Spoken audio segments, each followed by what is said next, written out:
Simba wamegoma kuja uwanjani. Kwa hiyo ile barua ya Simba haikuharibu mechi. Ila mechi imekuja imegairishwa na bodi ya ligi kupitia barua ya Simba. Bodi ya ligi wamesoma barua ya Simba, wamegundua kweli kuna mapungufu yaliyofanyika ndio wamegairisha mechi. Nisimame sasa kama bodi ya ligi sasa. Simama. Hapo nasimama kisheria kama bodi ya ligi. Mfano Yanga wameenda wameshtaki bodi ya ligi CAF. Bodi ya ligi wameitwa CAF. Bwana, kwa nini mmeilisha mechi kwa vipengele ambavyo havieleweki? Wamesema kweli, watasema kweli tumeilisha hii mechi. Tumeilisha mechi kwa sababu kwa protocol za nchi yetu. Sisi tuna sheria zetu za nini? Za mpira. Kuna baadhi ya matukio yakitokea mechi tunailisha. Ili tuite mechi matukio yote yanatakiwa jumlishe pamoja na ile tukio la Simba kwenda kufanya mazoezi. Basi la Simba linaenda kufanya mazoezi, wamevamiwa na watu wasiojulikana. Kumbuka ile mabausa Yanga unajua wewe mwandishi, ila kisheria hajulikani. Basi la Simba limevamiwa na watu wasiojulikana.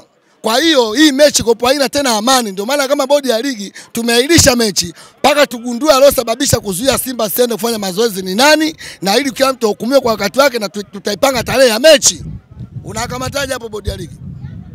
Yaani tukienda kitaalamu kifakti unakamataje bodi ya ligi? Kwa hiyo kuna muda tuache ushabiki tuingie dipu.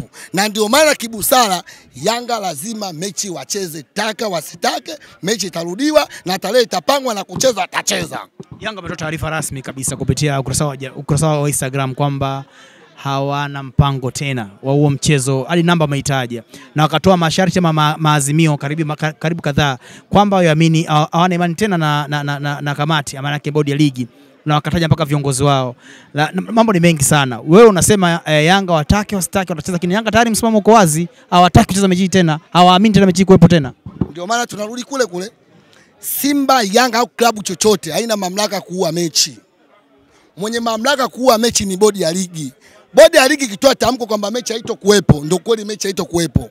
Bodi ya ligi wakipanga mechi, Yanga taka wasitake, mechi itakuwepo. Wasipokuja wanapewa Simba pointi 3. Kwa sababu waliua hii mechi ya kwanza sio Simba, ni bodi ya ligi wameilisha mechi, sio Simba. Kwa hiyo mechi kipangwa ipo pale. Yanga wasipoleta timu uwanjani, pointi 3 anapewa Simba. Hiyo inaitwa taka usitake, timu utaleta. Asante kwa